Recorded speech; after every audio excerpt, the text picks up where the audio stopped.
Good morning. This is Dr. Abhishek Nath, Assistant Professor, Department of Political Science, MLT College Saharsa, BNMU Madhepura Bihar. आज का topic है justice. ये BA honours first year students के लिए और MA semester first student के लिए भी समान रूप से उपयोगी है। BA में जो सिलेबस है उसमें justice and it's dimensions and it's relationship with rights and liberty ये सिलेबस डिफाइन किया गया है, जबकि political science masters political science semester first में इस सिलेबस को डिफाइन नहीं किया गया है, केवल जस्टिस रखा गया है। तो हम प्रयास ये करेंगे कि जस्टिस के सभी उन महत्वपूर्ण आयामों पर बात करें ताकि एक कम्प्रिहेंसिव आइडिया स्टूडेंट्स को, खासकर मास्टर्स के स्टूडेंट्स को हो पाए। इस वीडियो का आधा भाग BA फर्स्ट ईयर स्टूडेंट्स के लिए बहुत ज़रूरी है क्योंकि उनके टॉपिक को कवर करेगा और शेष भाग उनके जानकारी को और अधिक बढ़ाएगा, जबकि MA स्टूडेंट्स के लिए सामान्य रूप से उपयोगी है। तो आइए जस्टिस की बात करते हैं। तो इस पूरे चैप्टर को हम लोग पहले कॉन्सेप्ट ऑफ जस्टिस क्या है, कैसे क्लासिकल से मॉडर्न आइडिया क्या रहा है, इसके बारे में बात करेंगे। फिर डिफरेंट डायमेंशंस ऑफ जस्टिस हैं जैसे legal, political, economic and social, उसके बारे में बात करेंगे। इसी डायमेंशंस ऑफ जस्टिस से जुड़ा हुआ एक और भाग है जिसके बारे में नेचर ऑफ जस्टिस भी कहते हैं। प्रोसीजरल एंड सब्सटेंसिव जस्टिस के बारे में बात करेंगे। उसके बाद रॉल्स थ्योरी ऑफ जस्टिस के बारे में बात करेंगे, जिसे BA ऑनर्स के स्टूडेंट को जानना बहुत ज़रूरी है। इसे लिबरल पर्सपेक्टिव के अंदर जाना जाता है। इसके अलावा अदर जो पर्सपेक्टिव्स हैं जस्टिस के, जैसे मार्क्सिस्ट, फेमिनिस्ट, कम्युनिटेरियन, उसके बारे में बात करेंगे हम। उसके बाद लास्टली हम लोग relationship of liberty, equality, justice की बात करेंगे और कंक्लूड करेंगे इस अध्याय को। तो आइए जस्टिस की बात करते हैं। देखिए, जहाँ तक न्याय की बात है, न्याय राजनीति विज्ञान का एक बहुत ही महत्वपूर्ण कॉन्सेप्ट है और आप देखेंगे कि शुरू से ही जब से एक मानव ह्यूमन एसोसिएशन के रूप में बनाकर रहने का प्रयास कर रहा है, तब से ही न्याय के सिद्धांतों की खोज और उस आधार पर एक शासन, एक राज्य की स्थापना या फिर एक ह्यूमन एसोसिएशन की स्थापना का प्रयास होता रहा है। तो अतः यह सबसे एक बहुत ही इम्पोर्टेंट पहलू है मानव समाज का, कि मानव समाज को कैसे एक न्यायपूर्ण व्यवस्था के रूप में स्थापित किया जाए। कुछ लोग ये कहते हैं कि जो न्याय की समस्या है यह केवल एक ओपन सोसाइटी या फिर आप कहें एक लिबरल डेमोक्रेटिक सोसाइटी में ही, और ख़ास करके जो स्कार्सिटी सिचुएशन है आज के समय में, उसमें ही लागू होती है। या अथॉरिटेरियन या जो कम्युनिस्ट रिजाइम्स है वहाँ न्याय की बात नहीं की जा सकती। लेकिन मुझे ऐसा नहीं लगता, कोई भी शासन व्यवस्था ऐसा नहीं कर सकती कि वह न्यायपूर्ण होकर शासन कर रही है। आप क्या सोचते हैं इस बारे में? आप अगर प्रश्न पूछेंगे तो इस बारे में आगे बातचीत की जा सकती है। वैसे हम लोग आगे बढ़ते हैं। जहाँ तक क्लासिकल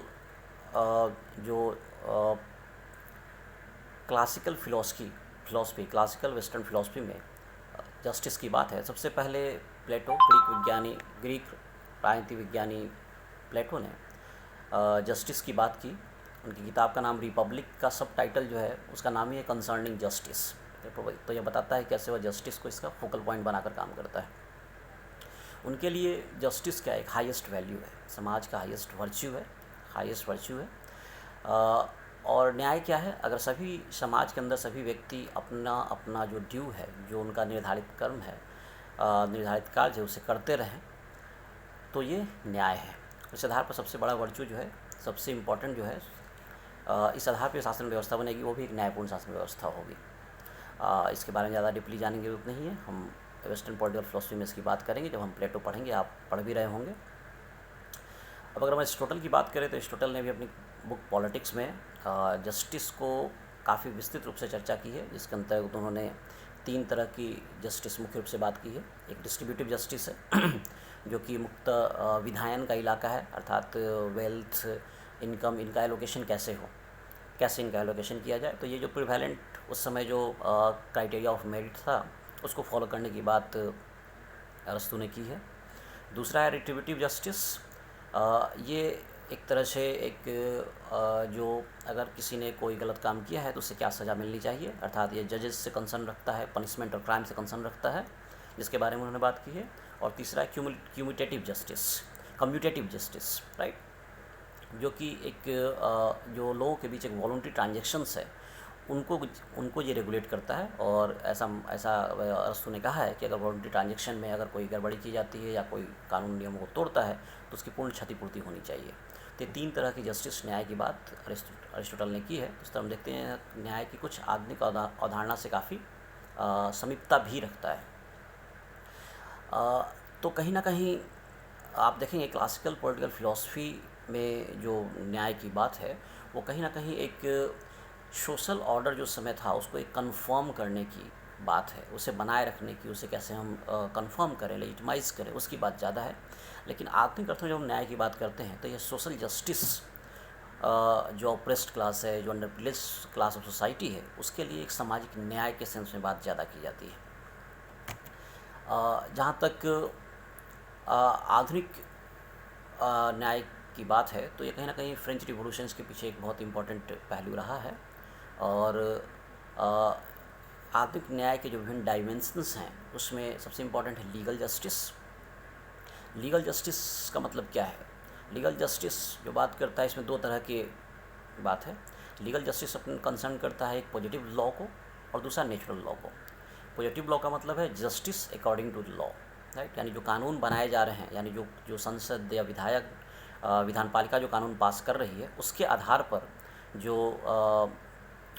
न्याय किया जाएगा वो जस्टिस अकॉर्डिंग टू लॉ है। That is a positive law. Positive law की बात ऑस्टिन ने सबसे पहले की थी।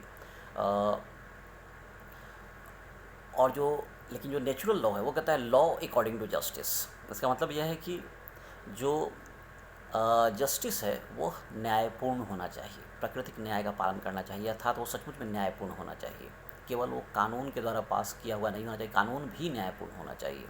अर्नेस्ट बार्कर ने इसे बड़ा अच्छा एक्सप्लेन किया है। उन्होंने इसे बताया है कि एक कानून को किन चीज़ों की ज़रूरत होती है, तो 2 चीज़ें महत्वपूर्ण हैं, वैलिडिटी एंड वैल्यू, बोथ।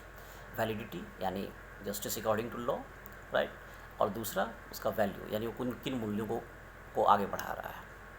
तो दोनों ही इम्पोर्टेंट है। अब जहाँ तक पॉलिटिकल जस्टिस, दूसरा डायमेंशन है पॉलिटिकल जस्टिस। पॉलिटिकल जस्टिस की बात है तो यह कहीं ना कहीं नागरिकों के बीच एक राजनीतिक अधिकारों की बात है। यह कॉन्स्टिट्यूशनल गवर्नमेंट की स्थापना की बात करता है और पॉलिटिकल इंस्टीट्यूशंस तक सभी के इक्वल एक्सेस की बात करता है। यह अपनी सरकारों को क्रिटिसाइज़ करने का अधिकार होने की बात करता है। यह नागरिकों को विभिन्न नागरिक अधिकारों की बात करता है। 1 वोट 1 पर्सन 1 वोट 1 वैल्यू की बात करता है। तो ये पॉलिटिकल जस्टिस है। एक समाज में पॉलिटिकल जस्टिस स्थापित किया जा सकता है पॉलिटिकल राजनीतिक अधिकारों को देख करके, कॉन्स्टिट्यूशनल गवर्नमेंट की स्थापना करके। अब सोशियो इकोनॉमिक जस्टिस अगला आयाम है, जो एक बहुत इंपॉर्टेंट है। यह मुख्य रूप से सोसाइटी को रीऑर्डर करने की बात करता है, रीऑर्डरिंग ऑफ सोसाइटी, कुछ खास प्रिंसिपल्स के आधार पे, ताकि जो डिस्ट्रीब्यूशन हो ज़्यादा से ज़्यादा इक्विटेबल हो सके। जो मटेरियल और रिसोर्सेज का, मटेरियल और मोरल रिसोर्सेज दोनों का ही एक इक्विटेबल रिसोर्स डिस्ट्रीब्यूशन हो सके। So socio-economic justice talks about reordering of society on certain principles to achieve equitable distribution of material and moral resources, right? So next हम अगर बात करें जो नेचर ऑफ जस्टिस है, वर्तमान समय में जो न्याय की जो अवधारणा है वो मुख्य रूप से इन 2 पहलुओं पर खास करके घूम रही है, जिसे हम प्रोसीजरल जस्टिस और सब्सटेंसिव जस्टिस कहते हैं। प्रोसीजरल यानी प्रक्रियात्मक न्याय, सब्सटेंसिव यानी आप कह सकते हैं मूल न्याय या फिर एक विशिष्ट पहलू न्याय का आप कह सकते हैं। सब्सटेंसिव के लिए एग्जैक्ट हिंदी मुझे भी ध्यान नहीं आ रहा है। तो प्रोसीजरल जस्टिस जहाँ तक की बात है, तो कंटेम्प्रेरी कंसर्न जो है वो स्पेशली सोशल जस्टिस का जो सेंटर्ड है वो प्रोसीजरल और सब्सटेंसिव जस्टिस के अराउंड ही, प्रोसीजरल और सब्सटेंसिव जस्टिस के अराउंड ही घूम रहा है, राइट। प्रोसीजरल जस्टिस का मतलब क्या है? इसका मतलब ये है कि पहले न्याय करने के अगर हम जस्ट प्रोसीजर्स निर्धारित कर दें, यानी प्रोसीजर्स अगर सब पर सहमति, अगर कुछ प्रोसीजर्स पर सबकी सहमति हो जाए तो उसके बाद जो भी आउटकम आएगा, जो भी व्यवस्था न्याय की उत्पन्न होगी वो अपने आप में जस्ट होगी। लिबरल ट्रेडिशन खासकर इसकी बात करता है। और इसके अंतर्गत जो मुख्य फिलोसफर्स रहे हैं, Herbert Spencer, F A. Hayek, Milton Friedman, Robert Nozick, इन लोगों ने प्रोसीजर जस्टिस को बहुत सैंक्रोसैंक्ट स्थिति प्रदान की है, बहुत ही महत्वपूर्ण स्थिति प्रदान की है। और ख़ासकर जॉन रॉल्स ने इस पर बहुत अच्छा काम किया है, जिसके बारे में बात करेंगे हम लोग। दूसरा सब्सटेंसिव जस्टिस, यह एक्चुअली कहीं ना कहीं जो एंड्स है यानी आउटकम्स है उनको जस्टिफाई करने की बात करता है। अगर आउटकम जस्ट हम को जस्टिफाई कर पाएँ तो प्रोसीजर्स अपने आप ही जस्टिफाई कर दिए जाएंगे, अर्थात वैसे सभी प्रोसीजर्स वैलिड माने जाएंगे जो कि एक जस्ट आउटकम को दे रहे हैं।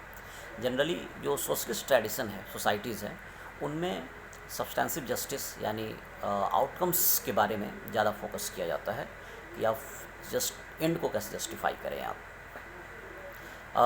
जहाँ तक रॉल्स थ्योरी ऑफ जस्टिस की बात है तो इसे एक ब्रॉडर लिबरल पर्सपेक्टिव के अंदर हम रख सकते हैं। जॉन रॉल्स एक बड़े ही जाने माने राजनीति विज्ञानी हैं, जिनका कुछ वर्षों पूर्व 2002 के आसपास उनका निधन हुआ, 2002-3 मेरे ख्याल से निधन हुआ। उनकी सबसे इम्पोर्टेंट किताब अ थ्योरी ऑफ जस्टिस है, जो 1971 में पब्लिश हुई थी। और क्लासिकल जो फिलोसफर्स रहे हैं जिन्होंने जस्टिस से बात की है, उसके बाद अगर हम माने तो आधुनिक समय में यह न्याय पे सबसे अच्छा काम है और यह बहुत ही महत्वपूर्ण काम भी है जो अभी तक अपनी वैलिडिटी बनाए रखे हुए है। रॉल्स का मानना है कि जस्टिस जो है सोसाइटी का सबसे पहला गुण है। कानून जस्टिस जो है, justice the first virtue of a good society. एक अच्छी सोसाइटी का जो पहला वर्च्यू आप बताएं वो क्या है? जस्टिस है। पहला गुण जो है वो वर्च्यू वो जस्टिस है। लेकिन जस्टिस नेसेसरी तो है लेकिन सफिशिएंट नहीं है। इसके अलावा बहुत सारे वर्च्यू चाहिए, लेकिन जस्टिस सबसे पहला वर्च्यू है जो सबसे इंपॉर्टेंट है, आवश्यक है। इसके बिना एक जस्ट गुड सोसाइटी की स्थापना नहीं हो सकती, लेकिन अपने आप में सफिशिएंट नहीं है। वो अपने न्याय के सिद्धांत को प्योर प्रोसीजरल जस्टिस करते हैं। प्योर प्रोसीजरल जस्टिस करते हैं मतलब क्या है? प्रोसीजर्स अगर जस्ट हम स्थापित कर दें तो आउटकम जो आएगा अपने आप में जस्ट ही होगा। रॉल्स अपनी थियोरी के बारे में बात करने से पहले उस समय प्रचलित जो मुख्य न्याय के सिद्धांत थे, खासकर यूटिलिटेरियन प्रिंसिपल्स को उन्होंने नकारा है। यूटिलिटेरियन प्रिंसिपल, उपयोगितावादी सिद्धांत, जिसकी स्थापना जर्मी बैंथम ने की थी, जिसका मुख्य कार्डिनल प्रिंसिपल क्या है? उसका प्रिंसिपल है greatest pleasure of the greatest number, यानी अधिकतम व्यक्तियों के अधिकतम सुख को अचीव करना, प्रसन्नता को अचीव करना। अगर आप अधिकतम व्यक्तियों के अधिकतम प्रसन्नता को अचीव कर पा रहे हैं तो आप ये मान सकते हैं कि वो पार्टिकुलर कानून जो है वो एक्सेप्टेबल है। लेकिन रॉल्स का कहना है कि हम कमज़ोर व्यक्तियों, ऑप्रेस्ड व्यक्तियों के जो घाटे हैं, जो उनकी परेशानियां हैं, उनको कंपनसेट हम इस तरह से नहीं कर सकते कि हम बाकी जो पोस्ट लोग हैं उनकी जो प्रसन्नता को बहुत ज़्यादा बढ़ा दें। उससे उनकी जो कठिनाइयाँ हैं, दूसरे व्यक्तियों की, कमज़ोर व्यक्तियों की कठिनाइयाँ हैं, वो कंपनसेट नहीं हो सकती। इसीलिए हमें न्याय के कुछ अलग आधारों की खोज करनी पड़ेगी। जॉन रॉल्स ने इसके जो मेथड अपनाया है अपने न्याय के सिद्धांत को देने के लिए, उन्होंने वही सोशल कॉन्ट्रैक्ट के सिद्धांत, सामाजिक समझौते के सिद्धांत को उन्होंने यूज किया जो कभी हॉब्स, लॉक और रूसो ने यूज़ किया था। इसके लिए वो एक ओरिजिनल पोजीशन की परिकल्पना करते हैं जहां सभी व्यक्ति अपने जो सामाजिक आर्थिक पृष्ठभूमि है उससे अनजाने होंगे। वो एक विल ऑफ इग्नोरेंस होगा जहां उन्हें ये पता नहीं होगा कि प्रत्येक व्यक्ति की सामाजिक आर्थिक स्थिति क्या है, लेकिन उन्हें सेंस ऑफ जस्टिस होता है कि वो ये निर्धारित कर सके कि न्याय क्या है। इस आधार पे जो व्यक्ति जब निगोशिएट करेंगे अपनी सामाजिक आर्थिक स्थिति, सामाजिक आर्थिक कॉन्टेक्स्ट से बाहर आकर के उनके बारे में अज्ञानता के अंदर जब वो निगोशिएट करेंगे तो जिस न्याय के सिद्धांत पे पहुंचेंगे वो ऐसा न्याय का सिद्धांत होगा जो वह हीनतम व्यक्तियों की बेहतर स्थिति को प्राप्त करना चाहेंगे, क्योंकि उन्हें पता नहीं है, हो सकता है वो भी उस हीनतम स्थिति में हो, इसलिए कोशिश करेंगे जो सबसे लिस्ट एडवांटेज है उसको मैक्सिमम बेनिफिट मिले। तो ऐसा इस स्थिति में जब वो निगोशिएट करेंगे तो रॉल्स का कहना है वो न्याय के 3 सिद्धांतों पर पहुंचेंगे। सबसे पहला है प्रिंसिपल ऑफ इक्वल लिबर्टी, यानी सभी को सर्वाधिक, सबसे एक्सटेंसिव जो लिबर्टी है, स्वतंत्रता के अधिकार हैं, वो सबको समान रूप से वितरित हो। यह आवश्यक है कि ऐसे ये अधिकार जो हैं, स्वतंत्रता के समान अधिकार जो कंपेटेबल हो ऐसे ही अधिकारों के संबंध में दूसरे व्यक्तियों के ऐसे ही अधिकारों के संबंध में। दूसरा प्रिंसिपल है जिसे कहते हैं principle of fair equality of opportunity, अर्थात सबको सबको जो अपॉर्चुनिटी की इक्वालिटी हो, फेयर इक्वालिटी हो सबको। और तीसरा जिसे हम डिफरेंस प्रिंसिपल कहते हैं, जिसके अंतर्गत रॉल्स ने ये कहा है कि any departure from above two, जो बाकी शुरू के दो सिद्धांत रहे हैं, प्रिंसिपल ऑफ इक्वल लिबर्टी और principle of fair equality opportunity, इनसे डिपार्चर को, यानी इसको छोड़कर कोई अगर काम करता है तो उसको तभी स्वीकार किया जाएगा जब वो समाज के लिस्ट एडवांटेज लोगों को ग्रेटेस्ट बेनिफिट दे सके, राइट। तो इसे ये न्याय के 3 प्रिंसिपल्स जो हैं सो रॉल्स ने निर्धारित किए हैं, और ये इसी क्रम में भी निर्धारित किए उन्होंने।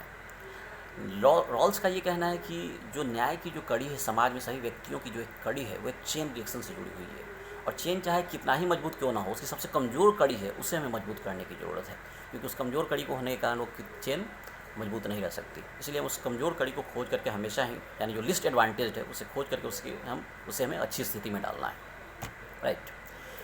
जहाँ तक रॉल्स थ्योरी के क्रिटिसिज्म की बात है, यह काफ़ी इस सिद्धांत ने बहुत ज़्यादा डिबेट को जनरेट किया, तो क्रिटिसिज्म जो इससे बात है बहुत सारी हुई। सबसे पहले कलेक्टिविस्ट जो रहे हैं उनका ये मानना है कि रॉल्स ने कुछ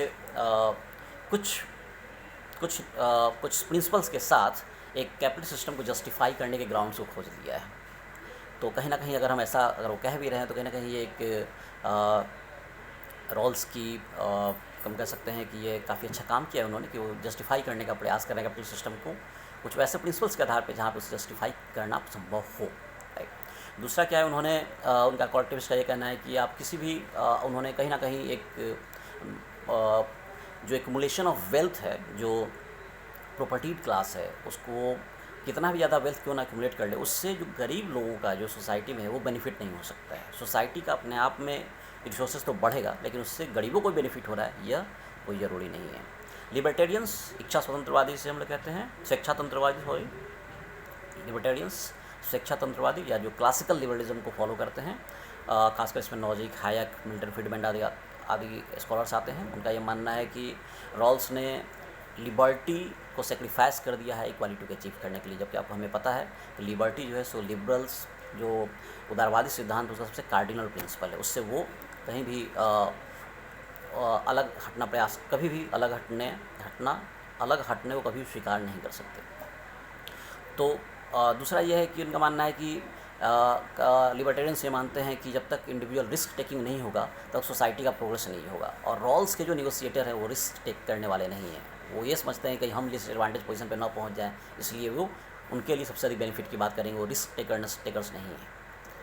अब जहाँ तक मार्क्सिस्ट आलोचना की बात है तो उनका ये मानना है कि कभी भी कोई भी नेगोशिएटर जो अपनी सामाजिक आर्थिक कंडीशंस से अलग हटकर नेगोशिएट करे तो मीनिंगलेस है, क्योंकि सामाजिक आर्थिक स्थिति ही किसी व्यक्ति के जो स्थिति है उसको परिभाषित करती है, और उसके बिना किसी भी प्रकार का नेगोशिएशंस को वैलिड नहीं माना जा सकता।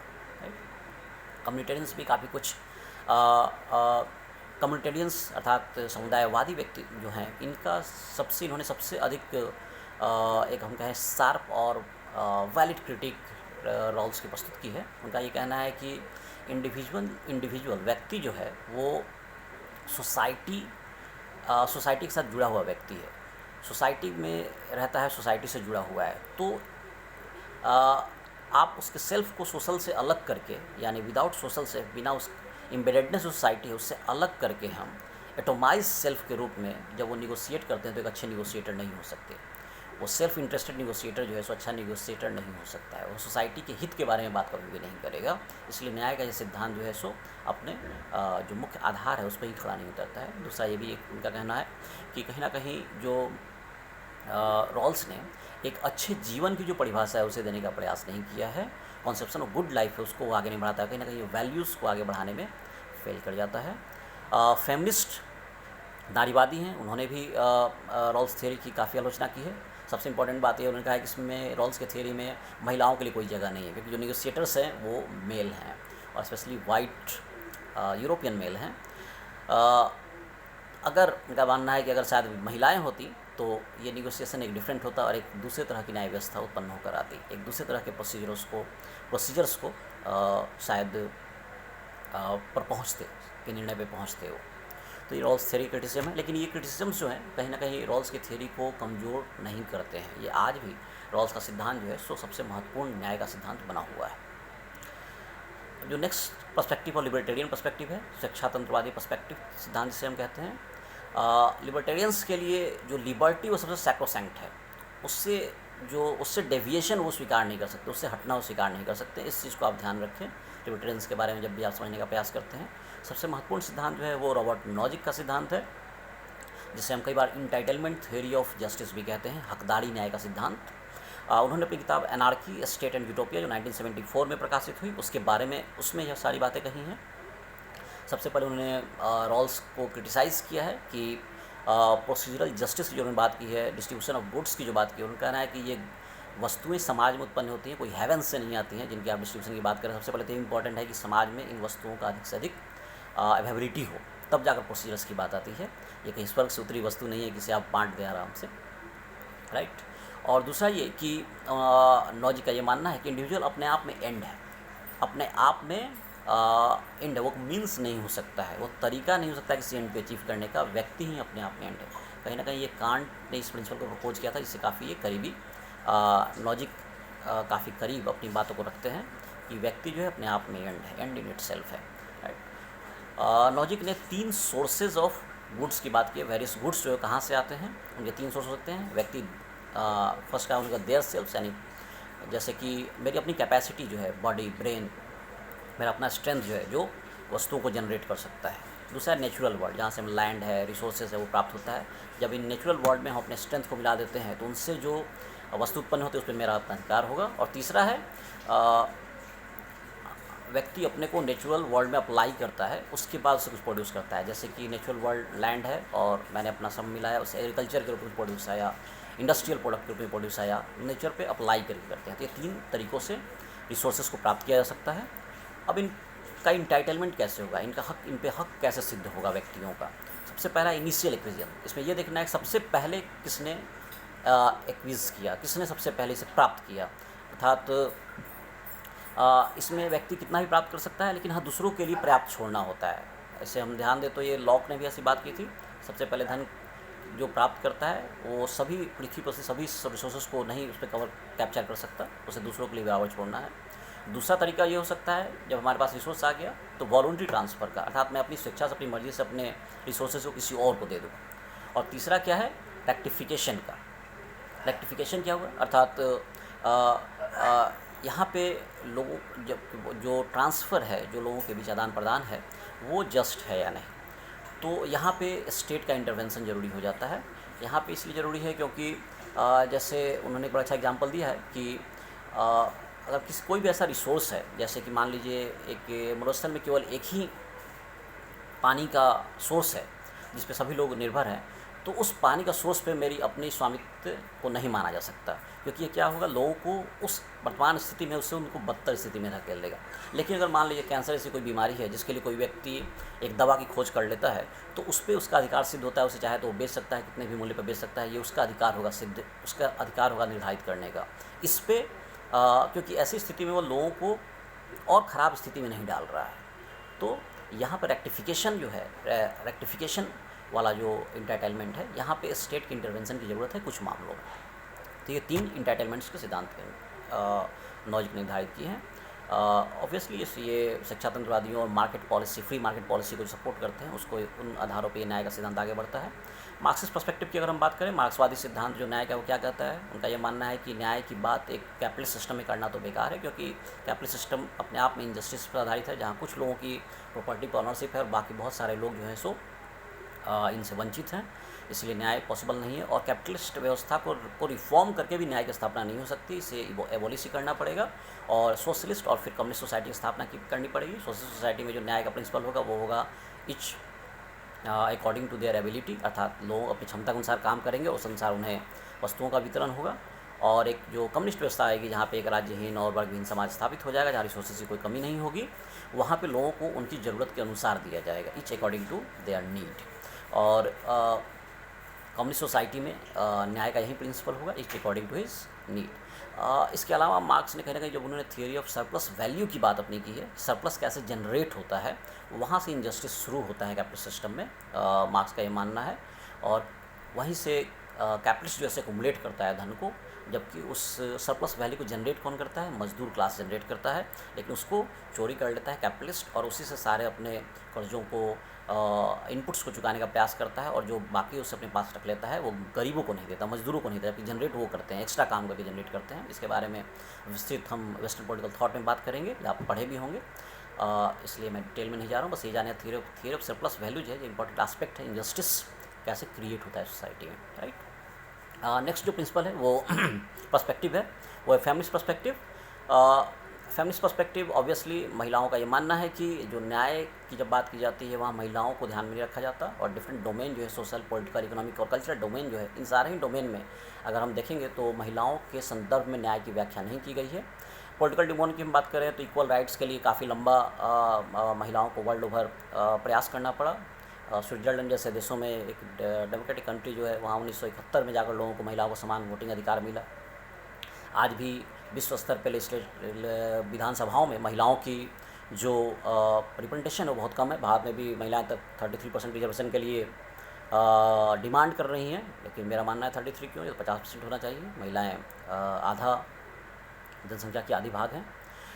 इसके अलावा वो इकोनॉमिक स्फेयर में बात करें तो इक्वल स्टेटस एंड अपॉर्चुनिटी की बात करती हैं। महिलाएं आज भी लेस पेड हैं, उनको पुरुषों को इक्वल नहीं माना जाता है, इक्वल पैसे नहीं दिए जाते। इसके अलावा बहुत बड़ा जो काम का बोझ है महिलाओं पे है, जो घर में करती हैं, लेकिन उसे एक अनपेड लेबर के रूप में लिया जाता है। उसके लिए कोई किसी प्रकार का, एक तो इन्फीरियर रिगार्ड किया जाता है, इन्फीरियर क्वालिटी का, और दूसरा उसके लिए कोई पे भी नहीं किया जाता है।